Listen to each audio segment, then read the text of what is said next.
All right, so we're going to be looking at architectural drawings and symbols today, Uh-huh. which I think we can all agree are pretty important Yeah, absolutely. for higher graphic communication. Yeah. Um, I mean, just thinking back to when I first saw these things, Yeah. I mean, I was totally lost. Yeah. It's like I was trying to read Egyptian hieroglyphics or something. I can imagine. But luckily, we have a pro with us today who can help us decode these mysterious symbols and drawings. Well, I don't know about a pro, but I'll do my best to break things down for you. Excellent. Yeah. So, you know, these tests coming up, Right. they can be a bit of a beast, right? They can be a bit tricky, But knowing how to read these drawings Yeah. isn't just about passing an exam. Yeah, definitely not. You know, it's a skill you can actually use in real life. Absolutely. Whether you're designing your dream house or building a wicked Kaylee Hall, Yeah. even just putting up a shelf without it falling down. Oh, yeah. Understanding these drawings can be super handy. Yeah. And the examiners actually specifically mention that Uh-huh. a lot of students struggle with this. Oh, Yeah, so it's definitely something to pay attention to. okay. So where should we start? Well, I think it's good to start with the different types of architectural drawings that you might come across. Okay. So if you think about it like you're planning a massive house party, Okay. you wouldn't just invite everyone without having some kind of plan, would you? Definitely not. You'd need to know where everyone's going to fit, right? Yeah. So with architectural drawings, it's kind of the same thing. Okay. They're like different types of guest lists for a building project. Right. So for example, you've got your site plan, which is like the outline of your party space. Okay. It shows you the entire plot of land where the building's going to go. Okay, so the site plan is the overall map of the party zone then. Yeah, exactly. What kind of details would it show, though? So it would show things like the boundaries of the site, Right. any existing trees or structures that are already there. Uh-huh. And then the position of the new building as well. Okay, cool. And just like a map uses a scale. Yeah. So does a site plan. Okay. Usually it's a scale of 1 to 200, Okay. which means that every centimeter on the drawing represents 2 meters in real life. Oh. So it's like shrinking everything down Yeah. so it fits on a piece of paper. Right. So if I was measuring a wall on a site plan Yeah. and it was 5 centimeters long, Uh-huh. that means the actual wall would be 10 meters long in real life. Exactly. Okay, got it. Now imagine you're sending out invitations to your party. Okay. You wouldn't just write "party at my house" on a piece of paper, would you? No, my mates would be wandering around the neighborhood for hours. Exactly. You need to tell them exactly where to go. And Yeah. that's where a location plan comes in. Yeah. It's like a zoomed out map that shows where the building sits in the wider area. Okay. So it's kind of like a Google Maps view of your party location. It shows the surrounding streets, landmarks, maybe even your neighbor's house if your mates need to borrow some extra crisps. Okay, that's handy. And because it's showing a bigger area, it uses an even smaller scale, 1 to 1,250. So location plan is like the wide shot, showing the bigger picture. Exactly. And the site plan zooms in on the actual party zone itself. Yeah. Got it. But what about the inside of the party? Right. Yeah, that's important. Exactly. How do you know where everything's going to go? Yeah. Where's the dance floor? Where's the snack bar? Where's the chill out zone? Yeah, all the important stuff. So for that, you need floor plans. Okay. It's like peeking inside the party venue before anyone's arrived. Okay. Imagine slicing through the building just above floor level and looking straight down. Okay. You see all the internal walls, the doors, the windows, even where the DJ booth's going to be. Oh, that's cool. Yeah, So it's like a bird's eye view of the party. exactly. So if I fancied having a massive urn brew fridge in my dream Kaylee Hall, Oh, good choice. the floor plan would show exactly where it goes. Absolutely. Okay. Amazing. So if we zoom in on that urn brew fridge, Yeah. these drawings would show where the power socket for the fridge goes, Right. the plumbing for the water dispenser, all those little things that make it work. Okay, so we've got different drawings for different purposes. Yeah, exactly. But with all these different scales and details, it feels like learning a whole new language. Well, you're not wrong. Right. It's like every language has its own alphabet. Yeah. And in this case, the alphabet is made up of symbols. Symbols. Yeah, these Yeah. symbols are like shorthand notes on the drawings. Huh? They help architects and builders communicate quickly and clearly, Got it. and they're all standardized, which means everyone in the industry uses the same ones. Right. So once you learn them, you're good to go. Exactly. You can read drawings from anywhere in the world. That's pretty cool. How many symbols are we talking, though? I mean, there are quite a few, but don't worry, you don't need to know them all. Oh, But you do need to know the most common ones. okay. And actually, a lot of them are really simple and intuitive. Oh, good. Like the symbol for a door or a window, Yeah. they basically look like tiny versions of the real thing. Okay, that makes sense. Makes it a bit easier to remember, right? Definitely. But what about symbols for things that are harder to draw, Yeah, good point. like insulation or brickwork? Yeah. So some symbols are a bit more abstract, Okay. and they might require a bit more memorization. Okay, so we've got our drawings, our scales, and our symbols. We do. What's next on our architectural adventure? Well, I think before we move on, it's important to understand how these different drawings all work together. Okay. It's like they're pieces of a puzzle, Yeah. each one providing a different perspective on the same building project. Okay, so we're putting the pieces together. Yeah, exactly. So we've got the right angle view with the location plan. Uh-huh. Then we zoom in with the site plan. Yeah. And finally, we get that detailed inside look with the floor plans, like going from a satellite view of Earth all the way down to street level and then right inside someone's living room. Yeah, that's a great way to think about it. Right, it's all starting to connect now. Good. What else is there to learn? Tell me more. Well, now we need to think about measurements. Okay, measurements. Yeah, because you can't just guesstimate where everything goes. Yeah. You need to be precise. Right. Otherwise, you might end up with your iron brew fridge blocking the fire exit. That would be a disaster. Yeah, exactly. So how do we make sure everything fits perfectly? Well, that's where dimensioning comes in. Dimensioning. Okay. It's all about putting those measurements on the drawing. Right. Makes sense. So the builders know exactly how big everything needs to be Yeah. and where it needs to go. Okay, so it's like giving directions, Yeah, but for a building. exactly. Yeah, okay. So you wouldn't just tell someone, walk down the street and you'll see my house. Yeah, they could be walking for miles. Yeah, exactly. You'd give them specific distances, wouldn't you? Right, like walk 100 meters, turn left, then another 50. Exactly. Okay, that's making more sense. And there are a few different ways to show these dimensions. Oh, really? Yeah, and they all follow specific rules. Okay, so like a secret code for measurements. Pretty much, yeah. So tell me, what are these different dimensioning techniques then? Well, imagine you're dimensioning a long wall with several windows. Okay. You could use something called chain dimensioning. Chain dimensioning. Yeah, you basically start at one end of the wall Right. and work your way along, adding each dimension like links in a chain. Oh, okay, like following a trail of breadcrumbs. Exactly. But what if you have loads of different features to dimension? Well, in that case, you might use parallel dimensioning. Okay. So this is where all the dimensions are taken from the same starting point, Right. but they all run parallel to each other, like lines on a sheet of music. Ah, okay, neat and tidy. Exactly, much less cluttered. So chain dimensioning for a simple line and then parallel when things get a bit more complicated. Yeah, pretty much. Okay, and how do you dimension a circle?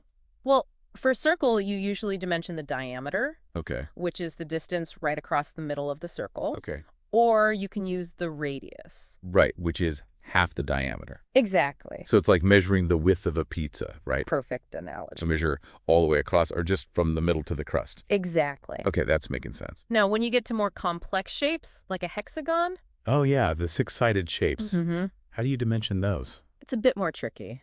But the key is to be clear which dimension you're showing.